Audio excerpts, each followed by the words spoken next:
Hello, hunters, riders, and of course, visitors. I am Just Smile, and welcome to Young Science Fiction. And today we will be focusing on Baraminology.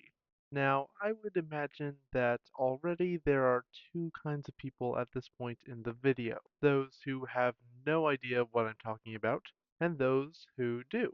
And in that latter group, there are two sides. Those who agree with me and those who don't agree with me. Let's start with that first group. I am a young earth creationist. This means a lot of things, but the big one is that I believe the Christian Bible to be literally true. Because of this, I believe the earth, and the whole universe for that matter, to be only about 6,000 years old. And because of that, I obviously don't believe in evolution. And that is where Baraminology comes in. A Brahmin is a scientific name for what we believe the kinds mentioned in the Bible to be, also called created kinds. We believe they are groups of organisms that share a common ancestry with other members of the group. If you learn better with metaphors, imagine instead of the conventional tree of life we are all taught about, a grove of many different trees. Each tree is an individual Brahmin. Brahminology is the study and classification of the created kinds. The methods used to classify them are very similar to conventional classification methods. We look at physiology, genetics, behavior, whether two organisms can crossbreed or not, and so on. Crossbreeding is actually a hard rule of Brahminology. If two organisms can crossbreed, then they are the same Brahmin. It isn't an incredibly useful method, as the opposite is not true, but it can, if rarely, produce useful or even incredibly surprising results. And today, I am going to bring this idea into the realm of fiction, starting with my favorite video game series of all time, Monster Hunter. And I will be covering a subject that, yes, is an intentional joke, the Piscine Wyverns. But before I go on, two short things to mention. First, I am no expert on any of this, whether it be baraminology or evolutionary biology. I do plan to be an expert one day, but for now, take everything I say with a grain of salt. Actually, take everything that every scientist says with a grain of salt, but you get my point. And if anyone has any advice, whether it be young earth or conventional, I would very much appreciate it. Second, I know many people will be quite upset that I've done this. This is not a popular worldview, and if you are one of those people, or if you just want to know my thought process and reasoning, I ask that you skip to the timestamp I've put on the screen. I promise I will not be trashing your belief or trying to convince you to convert to Young Earth Christianity. I just want to try to make some sort of goodwill between us. However, that will take even more rambling than this has, so I have put it at the end of the video. But with that done, let's get to know the subjects of our research.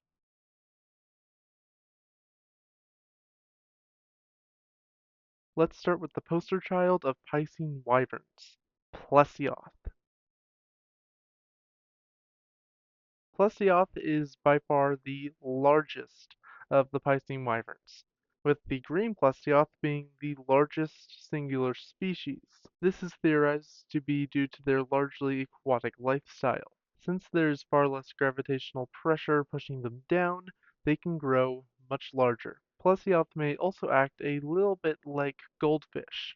If you don't know, goldfish, like the ones you'll see in your local pet store, grow in proportion to the space they live in. The larger the body of water in which they live, the larger they will grow. This could be the same for plesioth, which may explain the smaller plesioth you can fish up in MH4. They may have lived in smaller bodies of water, like lagoons, instead of the wide open ocean. Plesioth also seem to have a little in common with salmon. They could be different species, but it seems like the same species of Plesioth live in both the ocean, saltwater, and in lakes and rivers, freshwater. So perhaps, much like salmon, plesioth migrate from the ocean upstream, changing from freshwater to saltwater to lay their eggs. We, however, do not see large schools of plesioth upstream. This very well may be due to their size. Salmon are not that big, at least not as large as your average plesioth. It could be also due to their aggression. Perhaps, unlike salmon, plesioth mate in the ocean, and then only the pregnant females migrate upstream to give birth and/or lay eggs. Plesioth are also very colorful, which is not surprising. Fish are very colorful. I do not think the Piscine wyverns share an ancestry with fish, but I do believe they share an origin with them through a common creator, and so were created in similar ways. Plesioth also likely have very few predators, so don't really need much camouflage. They hunt in a variety of ways, such as ambush riverside attacks, tearing prey apart, and likely swallowing smaller food items whole such as their favorite snack, frogs. They may even shoot small flying and/or tree-dwelling creatures into the water, perhaps winged drakes or monkeys, as they can shoot beams of water. This is likely inspired by the archerfish, belonging to the family Toxotidae. I probably butchered that family name. Archerfish can spit water in a manner capable of knocking bugs off of plants. They will do this to bugs sitting on plants which grow over the water. They shoot, the bug falls into the water, and it's over. But the plesioth's oddest ability, I think, is how they breathe. Because plesioth have lungs. In fact, all piscine wyverns have lungs. But the plesioth in particular breathes in a very odd manner. The plesioth does not use nostrils or gills.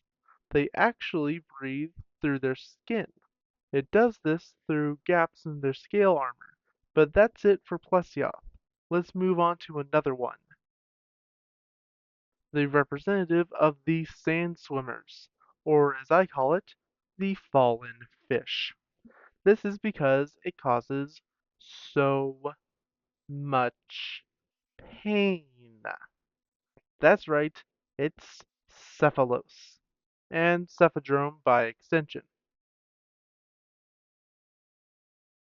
Cephalos are genuinely very interesting. One reason why is because of their seemingly little need for water. Instead, they burrow in the sand of their desert home. They have many adaptations which help them with this. They are very streamlined for swift burrowing. They also have a specialized filtration system which allows them to get creatures and minerals out of the sand they swallow while burrowing. They also have a specialized organ to store the excess sand after it has been filtered. Later, it can be used to spit the sand back up in clumps to attack their enemies. Though something odd about them are their scales, because they are actually quite colorful. Even though you don't see it, due to all the sand stuck to their bodies, cephalots are actually a brilliant blue color. This may actually be for camouflage while young. This is due to cephalots requiring water to be born in and grow up in.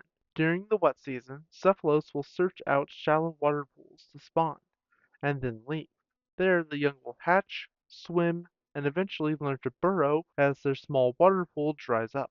So while in these pools, perhaps the blue scales would help them camouflage from predators, perhaps even adult cephalos.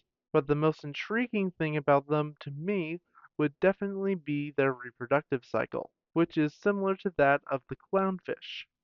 With clownfish, they are all born male, and then the largest male transitions to becoming a female. The second largest male then becomes her mate, while the rest simply obey her. When she dies, her mate takes her place, and the new second largest male becomes her new mate.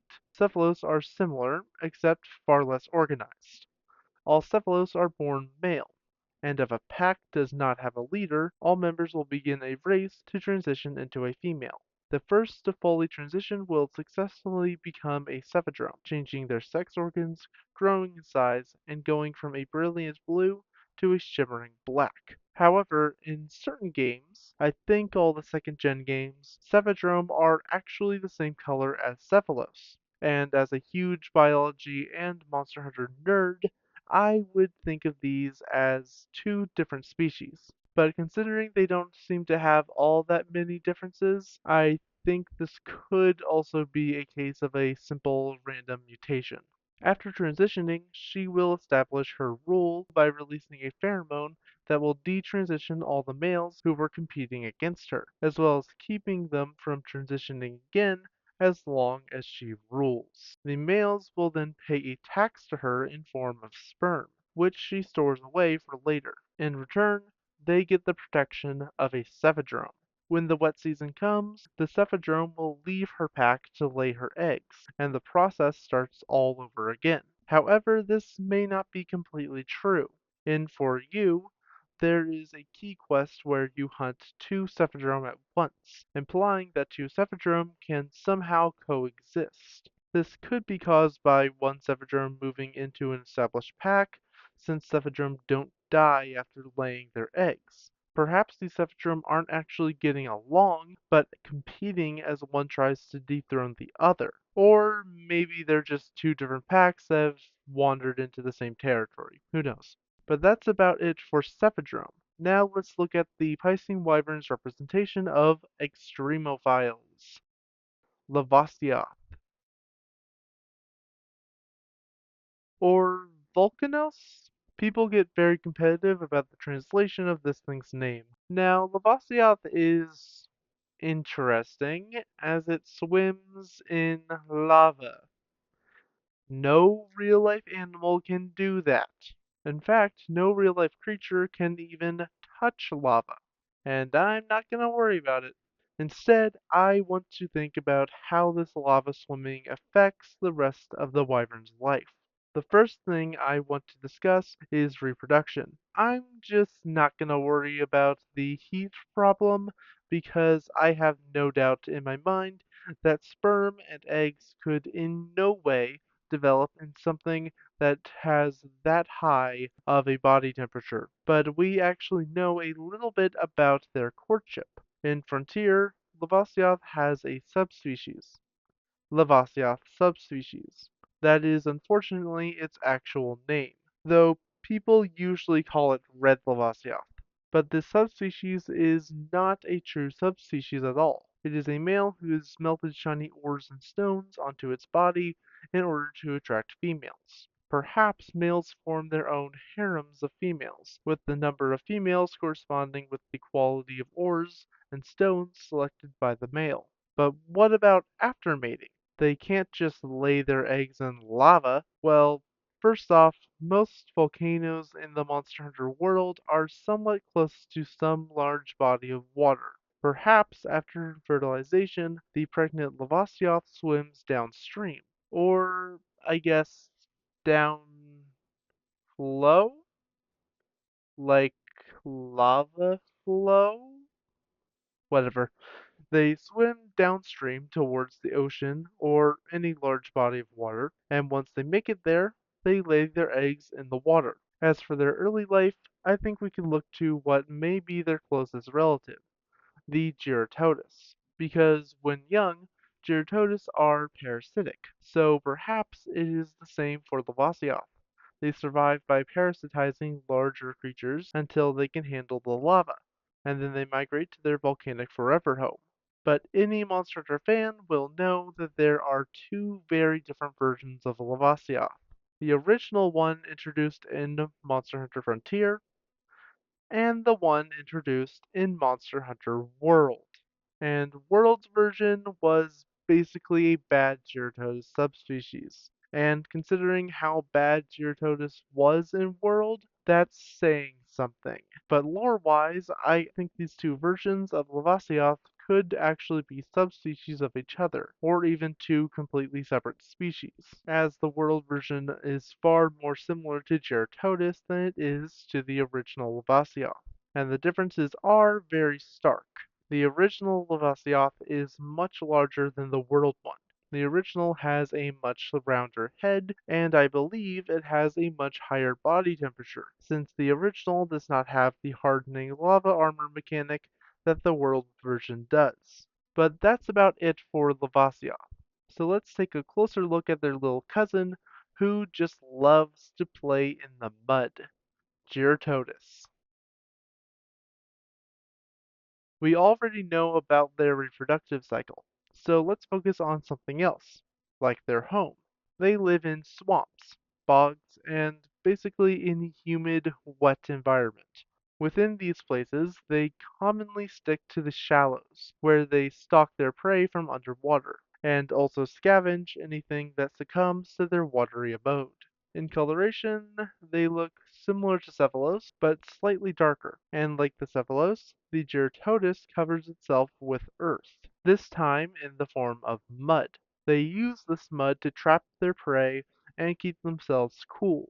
There are two known species of Gerototus, the New World species and the Old World species. The New World species is far more sluggish and dependent on the water, and the Old World species has far stronger legs, and their ability to spit mud is similarly superior. Many conventional scientists in the Monster Hunter world believe that the Gerototus is the most ancient living Piscine wyvern. That is, the most ancient Piscine wyvern that actually looks like a wyvern. A reason for this is believed to be because of their skeleton looking very similar to the fossils of what is believed to be a key ancestor. I will explain why I disagree with this later, because we still have one more Piscine wyvern to cover. This is most people's favorite Piscine wyvern, or the only one they can tolerate, the Beatotus. The Beatotus is very odd, as it is the only species of Piscine wyvern to burrow through the snow. It lives in only one location, the hoarfrost reach of the hinterlands, an island off the coast of the New World. There is only one living species of Beatotus, though there are fossils that indicate they were once much larger than they are today. Which isn't weird. Many real-world animals seem to have larger ancestors and/or relatives in the past, like the 6-foot tall penguins in the fossil record. The Beatotus seems to mostly prey on popo, but won't object really any sort of meat. They may very well be some of the most aggressive Piscine wyverns out there. The most prominent difference between them and other Piscine wyverns is the large horn on their head. This is probably a display structure and may be used for interspecific combat. As for how they might reproduce and grow up, I imagine they mate in the underground tunnels, where it's warm. Perhaps males fight using their horns to impress females, which I imagine have smaller horns and are less aggressive. I think this would happen around springtime, so by the time the eggs are laid, the water will be warm enough to support the hatchlings. And as the babies grow, the water gets colder, increasing their cold resistance. Eventually it freezes over and the now nearly matured Beatotus begins to burrow in the snow.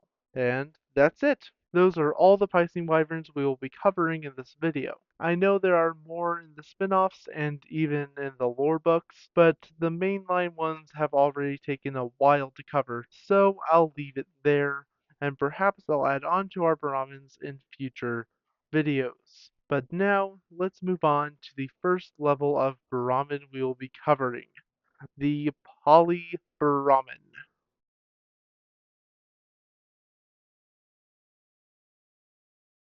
First things first, what is a polybrahmin? Well, a polybrahmin is a group of more than one Brahmin which all share both continuity and discontinuity with each other. For example, dinosaurs and birds. Dinosaurs and birds both have many different Brahmins contained within them, and they share many traits with each other, but also have many of their own traits. They aren't genealogically related to each other, but they were, in some ways, created with similar traits. That is a polybrahmin, at least to my understanding. I say that all Piscine wyverns can be contained within a singular polybrahmin. So, what makes a Piscine wyvern a Piscine wyvern? What can't they lose through adaptation? Well, first off, I'd say water. Now, most people will immediately point to the lava fish, but if you remember, I theorized that Lavastioth spawn and grow up in water. Same with Beatotus. This tracks with the Cephalos, which do need water to hatch and grow. So I'd say that at some point or another, all Piscine wyverns require a semi-large amount of water to exist. The next feature I think would be their lungs. They all have lungs, even the largely aquatic species. I feel that Plesioth or a relative of it would have adapted to extract oxygen from the water if it could. And finally, I think the last universal permanent trait are the legs. It seems that no matter how little they use them, Piscine wyverns all have very developed legs. I think they are just a feature that all Piscine wyverns permanently possess. But that is all for the polybaramin of the Piscine wyverns. Now, let's move on to what is called the holobaramin. A holobaramin is a category contained within a baramin. It contains all the known members of the baramin, so it does not contain any unclassified fossil organisms or any hypothetical organisms. So you won't find anything like an unnamed fossil specimen or any of the original creations that we do believe existed. And so, our holobramins will simply contain the Piscine wyverns we have previously discussed in this video. So let's start classifying. First, I think we should look at their fins, because that immediately allows us to group these guys up. I like to call the first group the short-finned wyverns. They are the Gyrototus, Lavasioth, and Beatotus. They all share very similar fin shapes, but also body shapes. The second group I call the long-fin wyverns. They are the Plesioth and Cephalos. I believe these to be our hollow Brahmins. Now, I do immediately recognize two major issues. First up, how does a creature adapt to swim in lava? Well, it doesn't. Remember when I said I don't think Gyrototus is the most ancient living Piscine wyvern? Well, that's because I believe that Lavasioth holds that title, specifically the New World species. This is because of two reasons. Reason 1. Its skeleton is very similar to that of Gyrototus, so it might line up pretty well with what is believed to be that key ancestor I mentioned earlier. Reason 2. It has something to do with the phenomenon where if a creature specializes too far into an environment, it may lose the ability to adapt out of it. Now, this would entail that if something is specialized for lava swimming, it wouldn't be able to adapt out. And while if we want to get that realistic with the lava fish for some reason, that would be correct. But if, for example, a creature like this still spent a large amount of time in a different environment, like water, perhaps it could still adapt into a waterier environment. But if it loses those adaptations allowing it to tolerate lava, I think it would be very difficult and probably impossible to adapt back into that previous niche, because it could no longer exist in that place where that adaptation was useful in the first place. And so, I think that, at the initial creation, part of the original population of the short-finned wyverns were lava swimmers, and they eventually became their representatives on the Ark, and eventually became our modern Lavasioths, making them the most ancient living Piscine wyverns. I hope that made sense. But let's move on to the second big problem. Plesioth's wings. And this basically boils down to a false preconception of young Earth creationism. Many people think that creationists have a problem with limbs changing form. And while many of us do, it is honestly pretty common in young Earth science to think about the change and even disappearance of limbs. Take, for example, the horse, which I know is just beloved in conversations about baraminology and evolutionary biology. But horses change a great deal throughout the fossil record. One of the ways in which they change is in their feet, or rather their toes. Ancient horses had 3 toes instead of the singular large toe our modern horses have, likely because they lived in a world of dense forests and did more walking and climbing over thick tree roots than running. But as the earth cooled off, leading towards the Ice Age, a large amount of the trees died out, opening up large plains, and in response, the horses lost the 3 toes in exchange for one very strong toe, allowing them to run more efficiently. The genes for those three toes actually still lie dormant in modern horses. Sometimes they will accidentally be activated in reproduction, and you'll get a modern horse with these odd extra two toes, which have now lost their purpose. It is still unclear whether all the horses, both our modern horses and those in the fossil record, are in the same Brahmin or not. But you get the idea. Creationists don't universally deny the change and loss of limbs, but you may say that may be limb change, but it isn't limb disappearance. Well, to that I say whales. Whales have a very degenerated pelvis, hinting that they once had hind limbs. Now, most creationists, including myself, do not believe whales ever had legs. Rather, they probably just had hind fins. Now, that doesn't mean there is no possibility of loss or gain of legs in creationism, but that is way more complicated and controversial than the whales or horses, which is saying something. It also isn't relevant to the Piscine wyverns, so I'll leave that for another day. But I imagine you get the idea. Creationists are not as strict in this area as people think they are. So, with all that considered, I don't find any problem imagining an ancestor of Plesioth developing a few extra joints, or an ancestor of Cephalos losing those joints, or even a very different ancestor splitting into these two different lineages.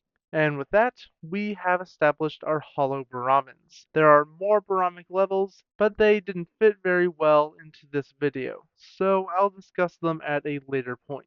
If you want to learn more about Baraminology, I recommend the New Creation blog. They take complicated topics on Young Earth Creationism and makes it easier for everyone to understand, including a simple description of Baraminology. Okay, looks like it's that time. As you can tell, because of my voice and my ing, I am off script right now because I wanted this to be authentic because this is too important in my mind to be scripted, if that makes any sense. I am going to try to make some common ground, and by that, I mean I'm going to try to make you understand, if you don't understand, why this channel exists. As I said before, I am aware that there are a ton of people who will hate this channel, hate this very video, and hate me for this worldview. And how do I know this? Well, because it happened. I have been hated for my stance before. I've been hated just for being a Christian, let alone a creationist. And I'm sure many people watching can sympathize with that. And that's not, I'm not just saying the creationists watching, because that also engulfs theistic evolutionists as well. But I've also been hated for creationism as well. And for this particular moment, because that is the subject of it is the subject of the video, I will be focusing on creationism. The world for some reason just hates our view. There are a few reasons for this. One is that it's so different from what people believe now. Typically, people who don't go with the norm are seen as stupid, ignorant, radical as well. Many times they are seen as unnecessarily violent, even if the majority are, in fact, just trying to live out their lives. So there are many reasons, and one of the reasons is one that many people disagree is an actual reason, but I believe part of it's prophecy. We are bound to be pushed out, but that is a deeply controversial one. But that's just how the world sees us. That's how our actions affect the world. It makes people angry. It makes people scoff at us. It it makes people think that we're stupid. It does all that, but that's just how it affects the world. That's how That's that's how it affects people outside of it. How does this perception of creationism affect people like me, the actual creationists? Well, I'll tell you. It can make us very lonely. Everywhere I go, I might as well expect that I am greatly outnumbered by people who don't only disagree with me, but people who people who would hate me if they ever found out. There are communities that I'm a part of that I love, and people in those communities that I consider very close friends that I have very good conversations with. But whenever I'm in there, I'm struck with the knowledge that I will never be able to be and express who I truly am, without the fear of being turned away or attacked. It's just the truth. Even when I'm talking to those friends outside of those communities, I am burdened with the fear that if I ever let them know, or if they ever found out in some other way about what I really am, what I really believe, that they would turn their backs on me, or even become my enemies. It's just the truth. So this channel, while it is here to spread knowledge, it's here to be fun, most of all, to anyone. Whether you're a creationist or not, I welcome you to watch them, especially if you're interested in creationism. I'd very much like you to join us. But first and foremost, my mission here is to give fellow creationists what I've always wanted: a safe place, a little safe place on the internet to come and hang out in, where I know that there are people who think like me. There are people who believe what I believe. A place where I can express my thoughts without being scared of being rejected. And someone who takes these worlds that I love, these fictional worlds that I love, like Monster Hunter and stuff, someone who takes that first step in interpreting this world in a way that makes me happy, in a way that makes it more fun for me to play, so I can be inspired. I didn't have that. I've searched on YouTube many times for Young Earth Christianity Monster Hunter theories or any other game, and I was met with nothing. And so here it is. I've made it. A place where if you're a creationist, you can feel safe. You can have the place that everyone else has billions of. And that is why this channel won't be comfortable for you if you're not a creationist. That's why I won't cater to other people's worldviews. It's like if a speculative evolutionary channel catered to the wishes of creationists. It wouldn't make sense. My goal here is to give creationists a safe place, not to make life hard for others.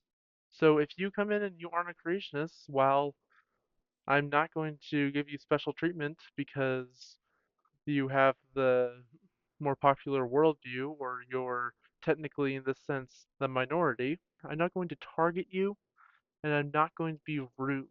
And I would very much hope that no other creationist would be rude either, because that's not the point. My mission is not to make a place to make evolutionists feel uncomfortable. My mission is to make a place where creationists can feel safe. So, if you're an evolutionist or anything else besides a creationist, I really hope this helped you to understand what I'm actually doing, and that if you want to join us, that you are very much welcome. And if you're a creationist, I hope that this made you feel a little less lonely, a little bit more safe, a little bit happier. And most importantly, I hope that strengthened your faith in Jesus, that He really is looking after us, that God really is there. But that's going to be it for this video. I hope you enjoyed it, and I hope you choose to stick around because I'm not done. The videos will be slow. I am about to go to college. My life will surely get even crazier than it already is, but this is worth doing, so they will come. So look out for that. I have been Just Smile.